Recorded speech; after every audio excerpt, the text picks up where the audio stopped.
welcome back. Oh. That's lots of enthusiasm. Hello! So in this one, it's a bit of a different video. We are going to do a bit of a how, what, when we got to Canada. So for those of you who don't know, we are here on an International Experience Canada visa, which is a 2-year working holiday visa. Gives you the right to live and work anywhere around Canada. With COVID, there was an extra restriction that you had to have a job offer in order to enter the country, among other things, but the job offer one was the one that applied to us. But under normal circumstances, you can just enter the country, you don't need a job offer, and you are free to work for anyone. We're still free to work for anyone, but we had to have a specific employer upon arrival, an offer with them. So we applied for our visa back in September 2019. And it's a weird one. It's different to any other visa we've ever applied for. So the best way I can describe it is the initial stage is kind of buying a raffle ticket. You don't buy it, you just fill in a few details on a form and submit it to the IRCC, which is like immigration for Canada. You basically wait to see if your raffle number is picked, by which I mean you wait to see if you get an invitation to apply. So you go into this big pool with everyone else from the UK who has said that they want to apply, and they just pick them out kind of at random. So it was a bit nerve-wracking for us because we were separate, 2 single people. So there was every chance that we would not be picked out together. Each country has a certain reciprocal agreement with Canada, which means that a certain number of applicants per year can be chosen. So if you're from Australia, it's brilliant because I don't think they have a limit. There's no cap with them. Whereas if you're from the UK, there is a limit, and a lot of people from the UK apply. But when you do apply, there's a little box right there on the website in the corner of the page that you're on that tells you your odds of getting picked out of this pool. And when we applied, our odds were very good, weren't they? Oh, yeah. They did seem very good because the next week we got our invitations to apply on the same day at the same time. There was no there was about a half an hour difference. Was there? Who got it first? You did. Okay. I think I applied about half an hour later, so it was a bit like that. So there was only half an hour of work. Clearly I've not even remembered it. And then when you get that invitation to apply, you have, I think it's a month to submit all these documents that they want from you. You have to do a police certificate, to prove that you've got no criminal record. You've got to do a family form, and you have to do your biometrics. That's the big one, which is basically going and giving your fingerprints in London. London's the only office in England to do it at. So we travelled down to London in October, and we just went to this it's very unassuming looking little office. You have to book your appointment in advance, you sit in the waiting room, and they call you forward, and you go in, you take your passport, in the room you've been videoed the whole time, then you give your fingerprints, and that is it. And we did that, and then we went to Spoons. And Mike got his visa, his completed thing, then on the same day, same day, about 2 hours later. Yeah. And I didn't get mine until, that was Friday, was it? Yeah. And then it was obviously the weekend and they're not open, so I didn't get mine till Monday or Tuesday, which was nerve-wracking. Yeah, I think we put it down to, I had a very efficient biometrics person. She just must have signed me in straight away, and then it must have just gone automatically through. Yeah. But it was extremely nerve-wracking. But so when you get that invitation to apply, they assume that you're declining it if you don't submit everything by the day that they sent you. So we did, and then we got our, I'm calling them a visa, they're actually a port of entry letter. They never at any stage guarantee your entry into Canada. They say, this is your port of entry letter, you need to take it with you to Canada along with X, Y and Z, passport, all the forms that you submitted, proof of funds in your account. So on the date that you get your port of entry letter, it says you have a year from this date to enter Canada with your passport, your proof of funds, this letter, and whatever else they ask you to bring.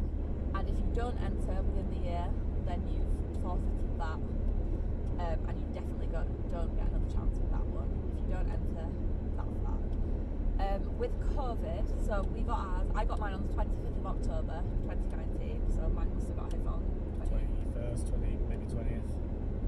Maybe a little bit sooner. Yeah. Anyway, so we actually did not enter Canada within that year time frame because of COVID and because of needing a job. So we had to get an extension, which they were granting freely with COVID. Basically, as far as we know, everyone who applied for an extension got an extension. But it was a bit of a nerve-wracking one because you couldn't apply for it until 30 days before your port of entry letter was due to expire. And then sometimes they took more than 30 days to reply to you and give you that extension, and you weren't eligible to travel without it because you were on an expired port of entry letter, which was nerve-wracking for us because by then we did have a job offer and we were leaving to go to Canada early November, so we really needed that extension, like sharpish, basically. Yeah. So as I mentioned, you did need a job offer to get into Canada at this time because you needed to be travelling for an essential or non-discretionary purpose. And it was really hard to get a job, wasn't it? Yeah. So I think, like, was it in July? I think in July we started. So we were due to fly in April. The flight was booked, we were all set to go, and then COVID hit and it got cancelled, and we were pretty gutted. But luckily we were both in jobs and we had somewhere to live, and you know, it wasn't as bad as it could have been. Although then we all went into lockdown and we felt like we were on borrowed time because, you know, as far as we were concerned, we weren't meant to be there. So everything felt that little bit more unfair. Yeah, it stung a little bit more. Yeah. Like, we shouldn't be here, we shouldn't be doing this boring job. Like, even though especially because both our jobs got a bit worse in COVID. Like, we both still had to go every day, physically in person. And they all, like mine personally, changed quite a lot. So yeah, as I say, it felt like we're on borrowed time. This isn't fair. So Canada closed their borders back in March, basically. And they put that thing in place that you had to be travelling for an essential, non-discretionary reason, such as the job offer. And they reviewed that at the end of every month. So for a few months we were like, oh, maybe they'll change it, maybe they'll change it, maybe they'll change it this month. And then it became increasingly clear they were not going to change that. So we properly put our minds to the job hunt in July. Yep. And got nothing but rejection. It was really hard. We applied for a load of I applied for a load of admin jobs in Vancouver. What did you apply for? Some admin jobs, I think a couple of labour jobs, maybe. Yeah, that's about it, really. And then, yeah, nothing back. Basically, no employer wanted to take the gamble and offer you a job because it was so dicey whether you'd actually be able to get in the country and fill that role. So it was a risk for them as well. And bear in mind, we didn't have a work permit at this point. We just had a port of entry letter. So that question that comes in that's like, are you eligible to work in this country? Are you legally allowed to work in this country? It was technically a no, but the second that we came through immigration in Canada, it would be a yes. Yeah. But we needed to get a job in order to get that work permit. So yeah, that was a bit of a vicious circle and quite disheartening. And then we saw on our Facebook group for the Canada IEC visa that a lot of people were getting success applying outside the country to seasonal jobs like ski resort. So we were like, right, we've done a ski season before, that should surely put us in good stead to get a job offer. So we applied to a load of them, and again, got nothing back, or got no's back. Whistler actually was a particular standout. So we both applied to them. Mike heard back and they said no, right? Yeah. And then I heard back and they said, yeah, great, let's do an interview. And I was like, well, that's weird. Like, there's no reason I'd get it and he wouldn't. We have the same experience. And then half an hour later, they messaged me back again and were like, oh, no, sorry, thought you were in the country. So it's a no. We're not offering to people from outside the country. It's like, yeah, thanks. That was really nice. Mike emailed to say kind of why. What was it? You were like, I will have a permit or something. Yeah, like what's the reason you're not hiring outside of Canada? So yeah, they said no, the reason was because they weren't prepared to pay for people's 2-week quarantine. So then we were led to believe that whoever we got employed by ultimately would be paying for our 2-week quarantine. Yeah. That's not true, that's not the case. So, I mean, I'm sure they had their reasons, but I don't think that was it. Maybe it was just, the same as I said earlier, that they can't be sure that you're going to actually get into the country and be able to fulfil your position working for them. But then it went further with them because they continued to send us rejection emails at approximately 2-month intervals. Yeah, we still don't want you. Yeah, so literally, like, you'd wake up, and obviously Canada's, 7 hours behind the UK, and they'd be like, hi, you're unsuccessful. And we'd be like, yeah, we know. Thanks for getting in touch. It happened, like, literally 2 more times. Yeah, cool, thanks for letting us know that you still don't want us. So yeah, we were getting pretty disheartened at this stage. We wanted nothing more than to be in Canada, and we were getting nothing but rejections. And then I saw that a girl I'd worked with at Camp America was in Canada. And I was like, how have you done this? So I messaged her and said, how have you done this? And she told me where she was working on a mountain. This was still in summer, so it was like when it's mountain biking time. And she said it was really good, and she said they were hiring soon actually, and we should apply. And then, like, that was generous and gracious enough of her, and I was like chuffed just with that lead. And then a week or so later, she was like, cool, the applications are out now, apply now. They've just gone out, so we did. And she said that I could put her name down as like referred by, and she said that she'd mentioned that she knew me to someone in employment. And lo and behold, we got a positive response, and we got invitations to interviews, and yeah, we're just absolutely chuffed that finally something was like at least giving us a chance. We actually were applying for shoulder season roles, which is like September to November. So we interviewed for those, and we were like kind of talking about winter roles as well. They actually ended up offering us the shoulder season roles, but due to when that started, and due to the fact we had to do 2 weeks quarantine, they only offered us it about 3 weeks in advance. So we would have had to basically quit our jobs like the next day with no notice.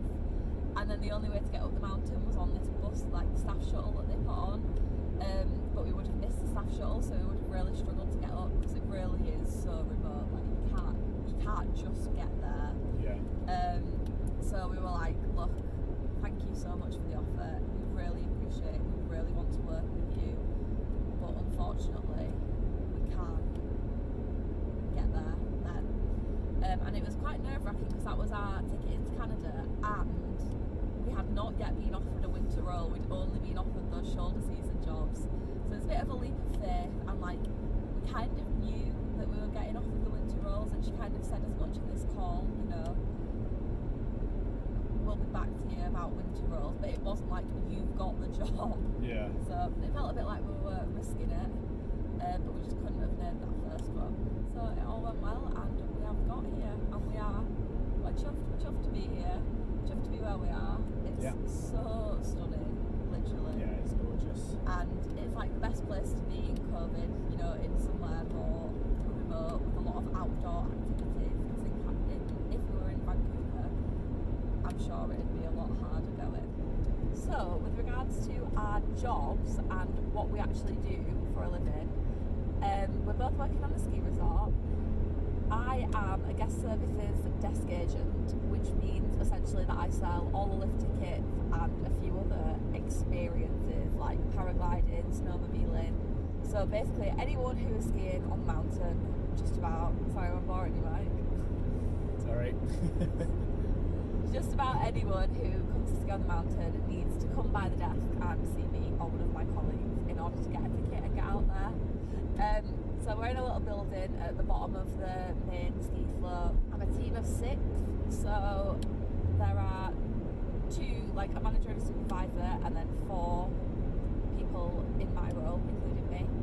And in that team of 6, there are 2 British people, 2 Australian people, and 1 French girl and 1 Canadian girl. We're all female, full female team. And the work pattern is either 4 days or 5 days a week, with 2 days or 3 days off together. It's like a law in BC that if you work a certain number of hours, you have to have at least 36 hours off together, which lends itself to 2 days off together, so you still get a weekend. And back at the beginning when we started, my manager asked if there were any days in particular anyone wanted off. So I didn't have any particular days I wanted off, but I wanted to have the same days off as Mike, who is very tired. So I said I wanted the same days off as Mike, and she spoke to Mike's manager and they facilitated that for us. So when I have 3 days off, I have Wednesday, Thursday, Friday.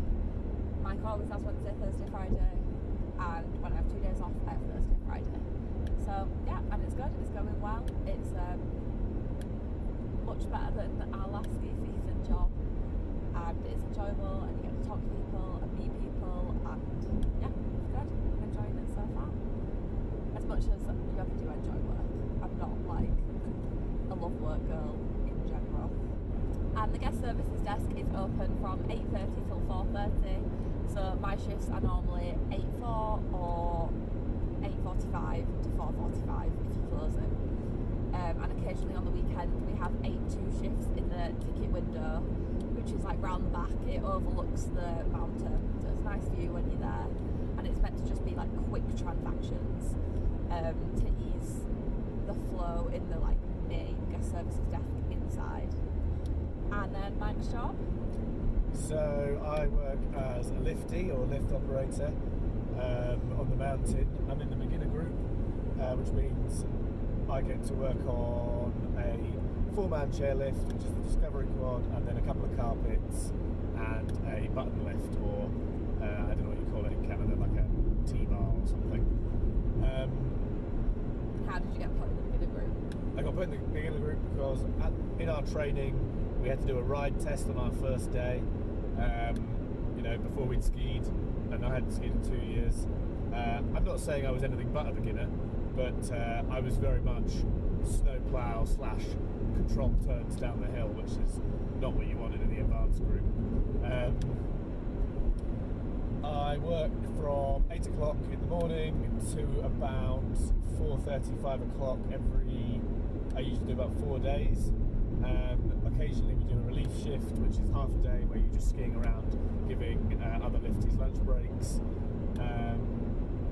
And yeah, you're just in charge of maintaining the area around the ski lift, like digging out there's a lot of digging involved, digging out the snow and the ramps.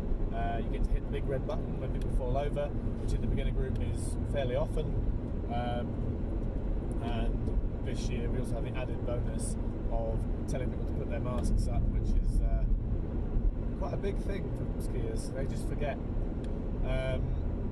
That's about it really. A lot of it is just standing around looking at the scenery. In the morning, it depends what lift you're on, but we have a meeting, they tell us like it's -12 today on the mountain, and it's going to be snowy and then get hot and it's all going to melt and turn to ice. And then we go and we do all our safety checks and our stop checks on the lift that we're on, and prepare it for the first guest at 9 o'clock. Hopefully we can open by 9, as long as it hasn't snowed a huge amount. Otherwise it's just dig until you can open. How are you enjoying your job, Mike? How are you finding it? It's really fun actually. Well, no, I take that back immediately. It's a good job. Like, I got stuff to do. You can kind of distract yourself for most of it. When it's dead quiet, it can be quite like mind-numbing. But it's active, which I really wanted, because after Corona, I was quite loose in the fitness department and the skin department. And now I'm sort of getting back to a good fitness. And then I get 3 days off a week, which is really great. So I'm just coming on to sign off now because that was actually longer than I expected it to be. So I had also recorded me answering some questions that you guys had asked on Instagram, but because it was a bit lengthy on its own, it was going to be too long to put those in there, so we're just going to do those in the next one. So it's already recorded, just needs to be edited, and then that will be the next video coming, and then I'm sure we'll be back to vlogs after that. But I hope you've enjoyed it, I hope it's answered some questions, and I'll see you in the next one. Bye!